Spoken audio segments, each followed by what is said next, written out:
When was the last time that you were really insulted? I'm talking about a 4-letter word in your face, insult, something that made you so angry that you thought you might want to hit or slap or do something terrible to the person that's insulted you. One of the strange things is that sometimes we hear things said around us. Maybe you work in a workplace or you come from a family where people use words and terms that, are maybe not the nicest, but it's not a big deal. But when you see someone innocent saying it, like a child, then it just makes you stand up and say, oh my goodness, that's so terrible. Why would you say that? This story for me is perhaps one of the most disturbing stories in the entire gospel about Jesus, because in this story, he uses what can only be described as a curse word. Can I show you? I would love to show you. We're in Mark's gospel, and in chapter 7, Jesus has left the Jewish area, the Judean hills, and he has gone to a place called Tyre. Once again, he's trying to escape from the hardships of ministry. So he goes somewhere away from his people where he thinks that maybe he will get some rest. And so he's staying in this house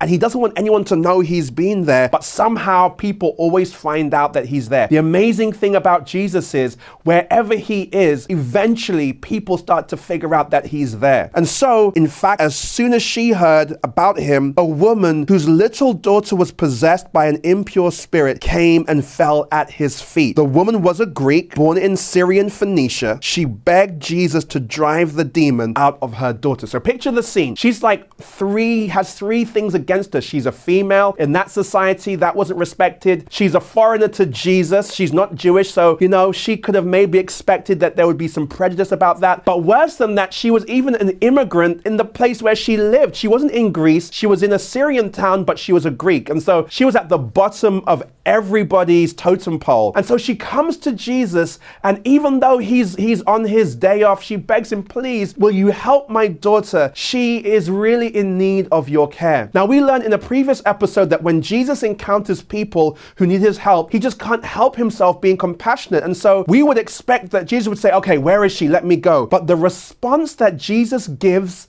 is shocking. These are Jesus's words. First, let the children eat all they want, he told her, for it is not right to take the children's bread and toss it to the dogs. Did you catch that? Jesus has just called this woman a dog. Now, in case you're thinking, well, that's not that bad. In the original language, he uses the feminine. So he's called her a female dog. Now, I can't say that word on this program, but it rhymes with witch. That's what he's just called this woman. And to make it worse, in the context and in the culture, the word dog was not just a bad word as it is today, but it was actually a racial slur. It was a word that the Jewish people reserved specifically for Gentiles. So it was like saying she's a black witch. I mean, that's what he just said. It's the most unbelievable thing that you can imagine coming out of the mouth of Jesus. And if you're a person who you've been raised, you're a minority, or you're part of a group that is often marginalized, oftentimes you are super sensitive to any kind of offense, any kind of insult, any kind of slur. And so in my mind, I'm imagining that what should happen next is that she starts taking her earrings off. She starts taking her heels off. Oh no, he didn't just call me what I thought. And she starts to go at Jesus. But the amazing thing is that not only does she not react, she doesn't just leave, she actually comes back and she says, Lord, verse 28. She calls him Lord, not you Jewish blankety blank, but Lord. She replied, even the dogs under the table eat the children's crumbs. In other words, she says, okay, fine. Maybe I am a dog. Maybe I'm not very valuable. Maybe I don't have much to offer you, but even the dogs get to eat the crumbs. Why would she say this? I believe that the reason that she responded this way is that she was so desperate. She was so absolutely out of options that if the only way she could get help was to endure some insults, maybe some racial slurs, she was like, you know what, I can take this. If at the end of the day my daughter gets better, I don't care. Now don't misunderstand me. I'm not here saying that, well, Jesus, is a racist or he's a misogynist or anything like that. But I believe that Jesus here was trying to teach the disciples a lesson. In another gospel, in the Gospel of Matthew, Matthew's account of this is that the disciples come to Jesus and say, hey, listen, tell this lady to go away. Why is she bothering us? And so in my imagination, Jesus decides to say out loud what the disciples are thinking inside. And because it's him,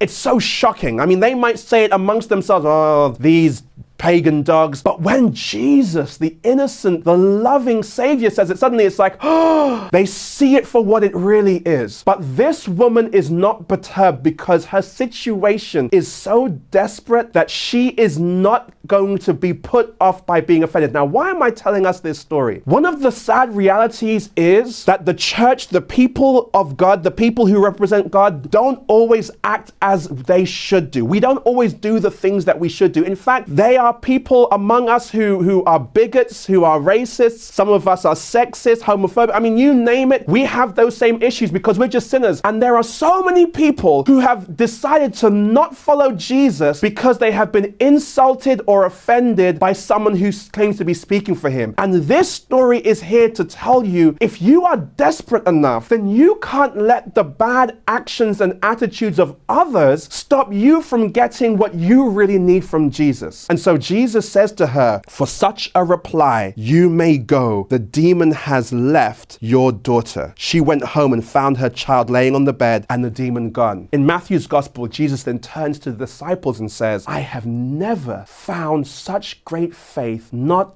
even in Israel. Jesus was trying to draw out of her the faith that he saw in her. And my challenge is to you, friend, maybe you've become disconnected from church or from Christ because of the inexcusable, wrong, terrible actions, attitudes, and words of others. While not excusing that, I want to challenge you not to be waylaid or put off from what you really need. If there is something in your life that you know that only Jesus can fix, I think it's worth enduring a little bit of insult. I think it's worth pushing past a little bit of hardship. I think it's worth pushing past some people's misunderstandings to get the blessing that you really need. And maybe of you, Jesus can say, wow, I've never seen this kind of persistent faith, not even among the people who claim to know me. May you be one who finds that Jesus answers your prayers even when it seems that he's not. May you have the strength to persevere and to push past all the doubts and the discouragements and the distractions in your life. And may you discover that when God heals you, whether or not it was easy or whether or not it was hard, the end